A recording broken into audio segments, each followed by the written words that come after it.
What is up, guys? In this video we're gonna be powder coating all my stuff, all the stuff that needs to be powder coated. We're gonna be powder coating some intercooler piping and the radiator hard pipes and all that good stuff. So I washed them. I just put them in the oven. I'm letting them cool down right now. Then we're gonna hang them up. Get ready to get some gloss black on it. Hope you guys enjoy it. I'm really excited that I'm finally painting all this stuff. This is the last bit of it that needs to be painted. So let's go ahead and get going. Okay, I washed all this stuff like I was telling you guys. You got the lower radiator hose right there, upper compressor wheel, thermostat housing, air intake connects to that, and then the hot side of the turbo that comes off this guy. We'll go ahead and start on this. I still gotta do the cold side, but we'll start on this. We gotta hang all this stuff up or set it up, whatever, and spray some powder.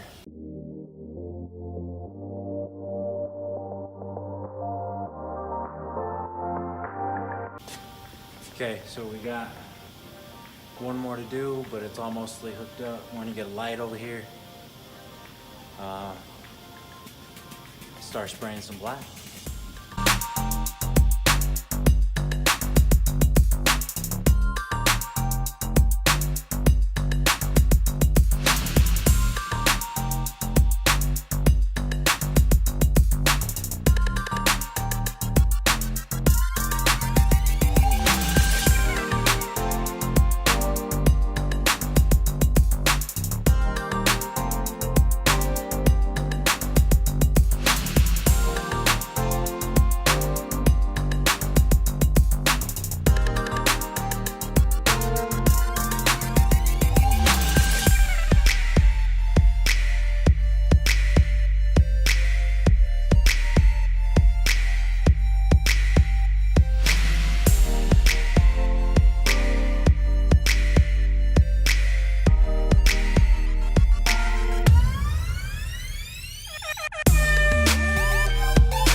So here's the fuel setup. Took me, one of my buddies helped me. Shout out to him. You know who you are if you watch this. But I pretty much ditched the whole bottom end of the fuel hanger. This is an Aristo fuel hanger. I don't know if I'm gonna use it because the Aristo has the feed and return line, but I only drilled out one of them. Obviously I couldn't get the other one to fit right here. So I did do a little plug. I don't think it's gonna work, so we're gonna try it. This is what I have. This is the 340 Aeromotive Stealth fuel pump that I also, I bought it to mimic the setup my buddy had that has helped me with this. Pretty much ditched everything. I mean, I got 90-degree fittings with the nylon washer. I don't know if you can see in there. So the fitting was a male, and then I got female -8 to 3/8 barb fitting for both of them. So pretty much what I did, and I think it's the right way. This is trial and error here. Since nobody really has a video on it, I kind of had to figure some stuff out myself, but my buddy helped me as well. I guess thing gets in the way. So you have your return right here, and it comes down into the jet valve. If any of you guys are going to turbo your IS and you need a return line, you can buy the Aristo pump and literally pull the IS300 one out, drop the Aristo one in, stock fuel pump and everything, for, you know, for the stock power that the GTE is making. Drop it in, plug it in, run your lines, your feed and return, and you'll be set. So my return where this hose connects, I mean, this is pretty much how it is. There's a lot of pictures online, so I kind of mimic the pictures and set it up how I see the pictures to give you guys an actual video, because I wish there was a video out there. I searched and searched and searched, and if it wasn't for my buddy, I probably wouldn't even have this right now. I would be stuck, or I would have spent $700 to $900 on a fuel pump hanger with fuel pumps. This setup right here cost me about $250, somewhere around there.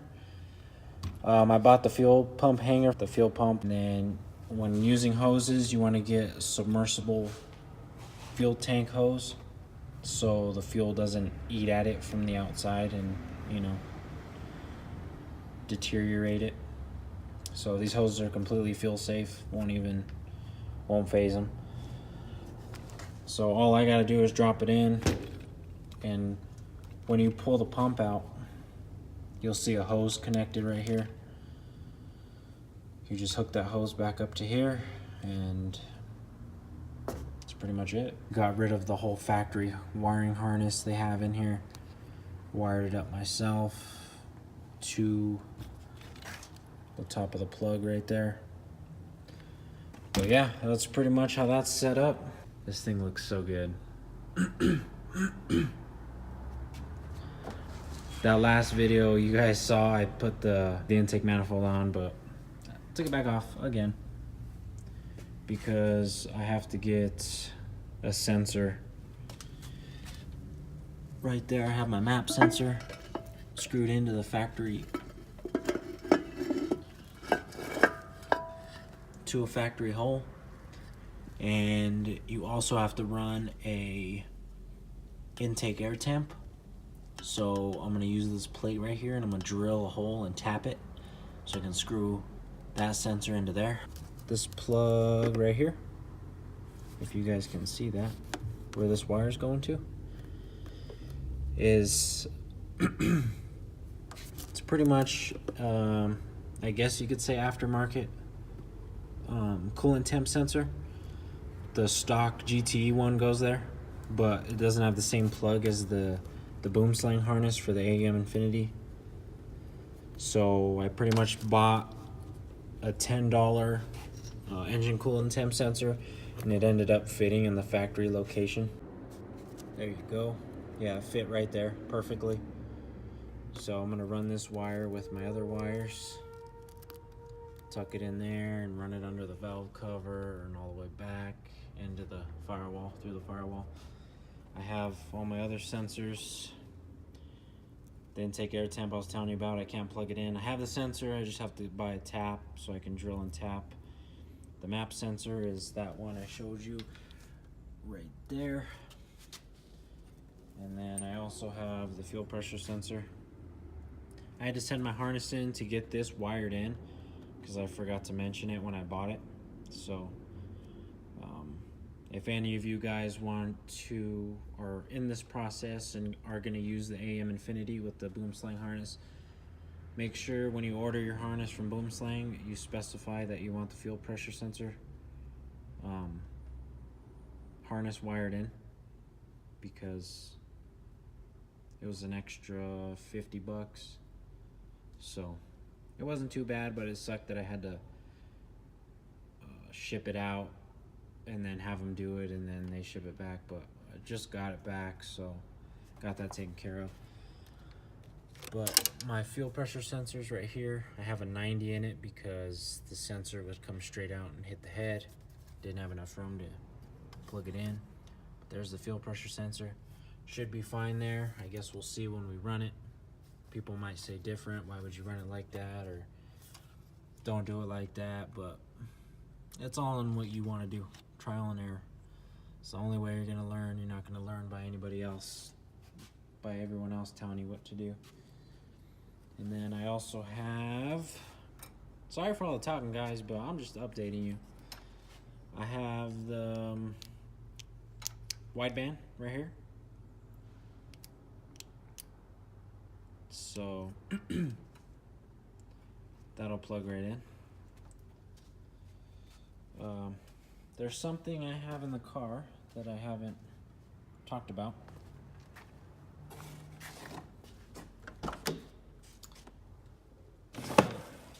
It's pretty dope, but woo, there it is. So I bought this guy.